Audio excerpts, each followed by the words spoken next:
This thing on?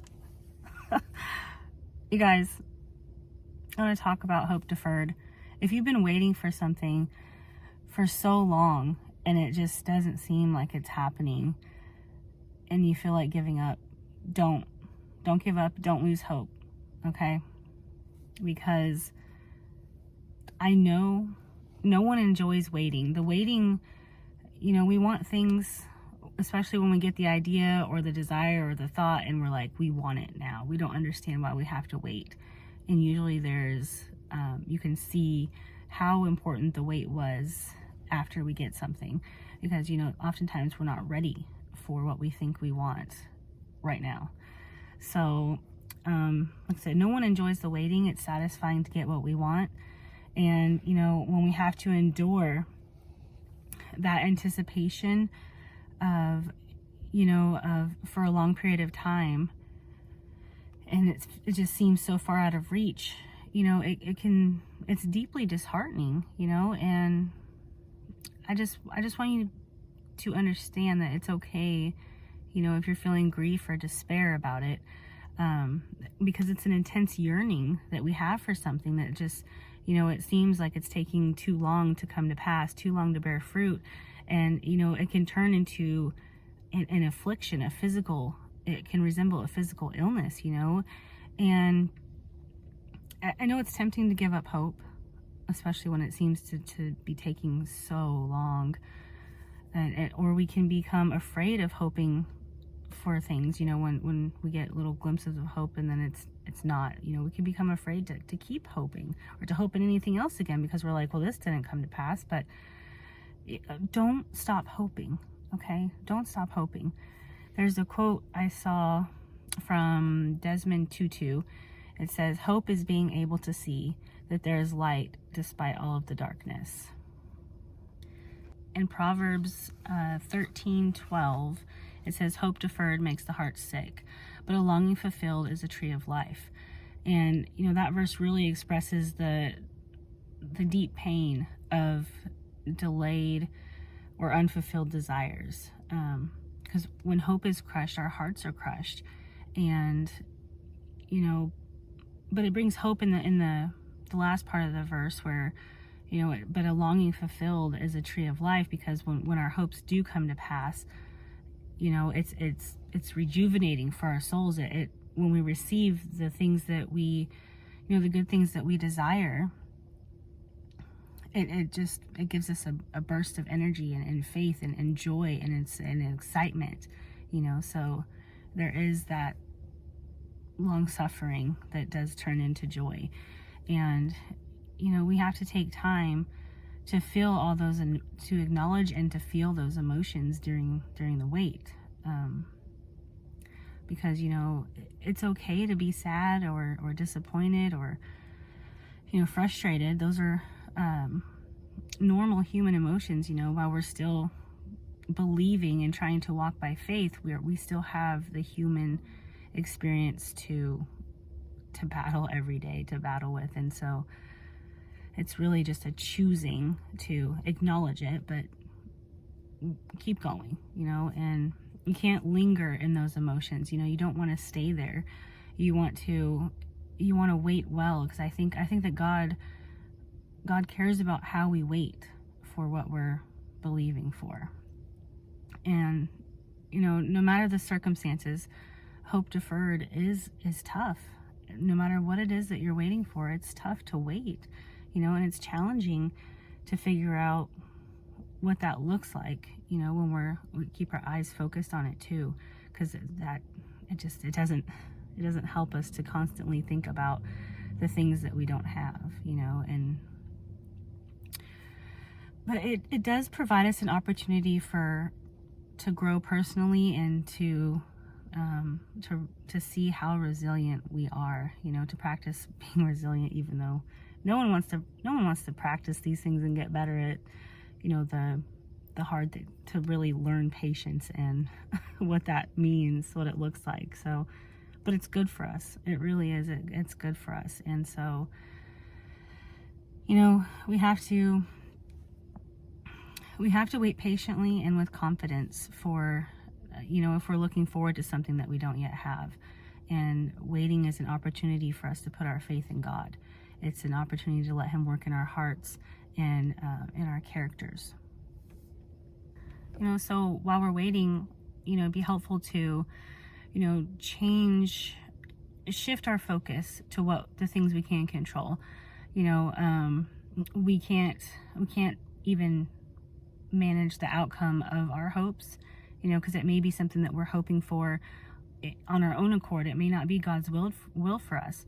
So, even to have, I don't know what I'm trying to say, control of what we do hope, and know that just because we hope it should come to pass, but that's not always the case. Sometimes we hope for things and it's just not for us.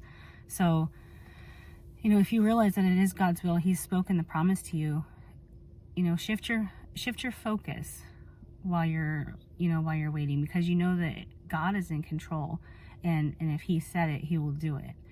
So while you're waiting, find out what kind of steps you can take, small steps or goals you can take to reach that hope, and so it'll give you something to refocus on and to work towards, so that you can kind of feel one step closer, bridging that gap between hoping and receiving. So these are the things that I'm trying to work on and focus and help myself with. So, we can choose to take small steps as long as we're moving by faith in action. I think that's how it should. Yeah. So shift your focus, and then, while we wait, focus on the positive aspects of your life. There's always something to be thankful for. There's always room for us to practice being content, because truly what we hope for is things that we don't have. So, if we get so caught up on just always wanting something we don't have, it takes our focus off of what we do, and it kind of makes us a little ungrateful. We kind of take for granted the blessings and the things and how far he's taken us. And so it's just practice being thankful and content in the moment. And I know some moments are way less favorable, but there's got to be at least something to hold on to, something to be thankful for.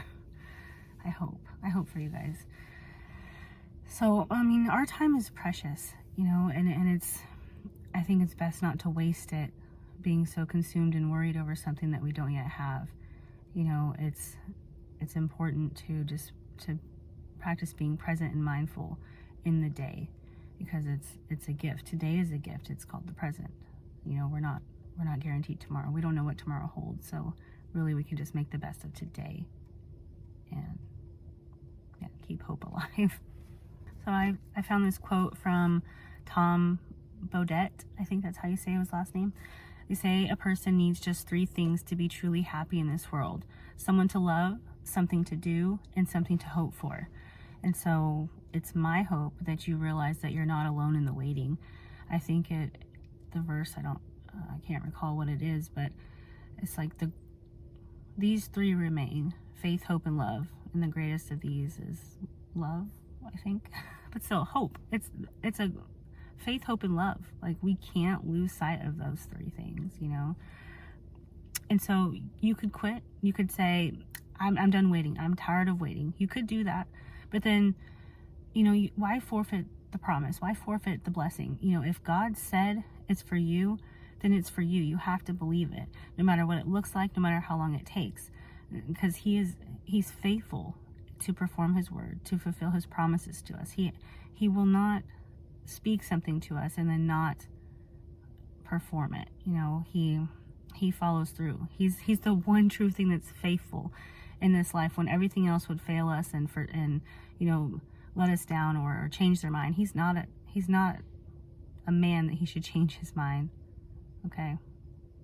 So just remember, he's faithful, and we have to continue to endure our race, the race that is set before us, and even with a weary and heavy heart, be able to say that God is still good. He's still good. Even if this promise didn't come to pass, he's still good, because He loves you, he cares for you, and he's given you a blessed hope and a future with him. He said he knows the plans and purposes that he has for us to give us a hope and a future. And truly, every day that I thought this a few weeks ago, and it might seem a little dark, but it's really not, I guess. But when you think about it, every day that passes by, you're just one step closer, one day closer to the end, one day closer to all the pain, all the suffering, all the hope deferred, all the tears, this human experience is one day closer to being done. We're one day closer to being with our Father in heaven. That's something to be hopeful for. So, we just all have to go through this. We have to go. There's going to be times we have to wait. We have to wait. It's good for us to wait and to be afflicted. We won't see it in the moment, but we'll see it afterwards. What hindsight is 2020, however that goes. Yeah. So just keep hope. Keep hope. That is my encouragement for today. If you think about giving up, don't do it. Psalm 42:5. I really enjoy this verse. I love the Psalms because I'm kind of an emotional person and an overthinker, and so the Psalms have been really helpful for me in a lot of things in my life. And so I'm going to read Psalm 42:5. It says, "Why are you cast down, O my soul? And why are you disquieted within me? Hope in God, for I shall yet praise him for the help of his countenance." So just remember, hope is not lost forever. And, God has good plans for us. There's opportunities all around us. He opens doors that no man can shut. Okay? And so just be encouraged, be blessed, and know that he's got you. Okay? And no matter what it looks like, he said, without faith, it's impossible to please him. So have faith in the promises and keep your hope, keep your love, keep your joy, keep your fruits, keep being fruitful. All right? I'll see you guys later. Bye.